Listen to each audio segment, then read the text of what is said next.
Give me a minute and we'll talk about the ongoing fighting down around Krinky, Poima, the Kherson axis of attack. On today, November the 11th, Veterans Day, to all the veterans out there, thank you for your service. And the 1 year anniversary of the liberation of Kherson City. The Dnipro River marks the boundary between free Ukraine and temporarily occupied Kherson Oblast. And today, the Ukrainians are doing everything they can to expand that bridgehead on the left bank of the Dnipro to be in a position to liberate the rest of the oblast. Today, a new axis of attack was opened and new landings were made just here south of Kazachi-Lahiri.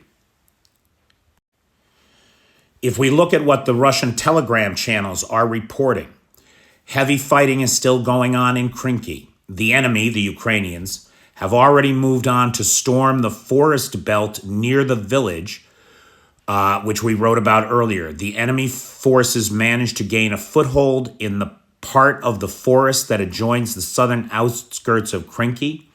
That is, the enemy is systematically trying to advance to the Melitopol Highway, the M14. Now, there is evidence to indicate that, in fact, the Ukrainians have cut that highway at least 2 points at this juncture. That's critical. If they have fire control over the one highway in and out of the area, they are in control, period. The enemy has good artillery drones, electronic warfare. We have weak counter-battery warfare and a big problem with electronic warfare. Enemy drones fly over our positions as if they were at home, while our drones are shot down and landed on the territory controlled by the Ukrainians quickly, which seems to be a reference to the fact that the Ukrainians have some new technology that they are using to land and knock out of the sky the Russian FPV drones. This is a new map by Alexander X, whom I have not used his maps before, but it shows, it's tough to see here, but there is the highway running there, and then you see those two blue marks that come down from the main force of the Ukrainian advance. That's where the highway appears to have been split. Now notice, do you see this kind of mushroom-shaped area here?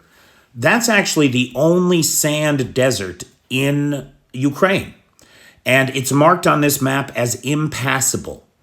It is possible that that area will not support the free passage of heavy equipment. If that is true, and of course it's very difficult to walk over, you're out in the open, there's no cover, you're slogging through sand, it's a problem. The only sand desert, this desert could create a natural barrier that would insulate the Ukrainians, creating a short front to the north with the road cut off, so no resupplies coming through that way to everybody that's in the south. And it would appear that that's what the Ukrainians are attempting to do here. If they can cut that road and hold that road, they change the nature of the game. Now, the dilemma this has created for the Russians is that they have had to move forces from other places. So we have VDV forces coming into the area that we know are being transferred from the Robatny axis. I'm just going to put up Noel Report's maps here because it shows a couple of things. It shows the new area of attack and advance over here, and it makes it clear where the Ukrainians are in control of Krinky and the nearby village, as well as they're expanding out to cut the road. Now, what happened when those VDV forces were pulled from Robatny? We saw the Ukrainians advance 1.7 kilometers toward Verbove, another kilometer, maybe 1.2 kilometers toward Kopani. and new pressure that the Ukrainians were able to apply on Novoprokopivka. And so, you know, it's like being in bed with a blanket that doesn't cover your feet.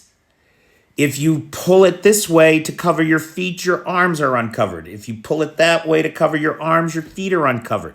How much of the blanket do the Russians have left? When they pull troops out of one place, it creates an opening and an opportunity for the Ukrainians there. So we're watching this situation closely. But on the 1-year anniversary of the liberation of Kherson, I thought it was important to take a moment and take a look at this. I want to thank Patsy Huff, who is the sponsor of this video. And I want to thank all my Patreon supporters for all that they do. Thank you, guys. Happy Veterans Day.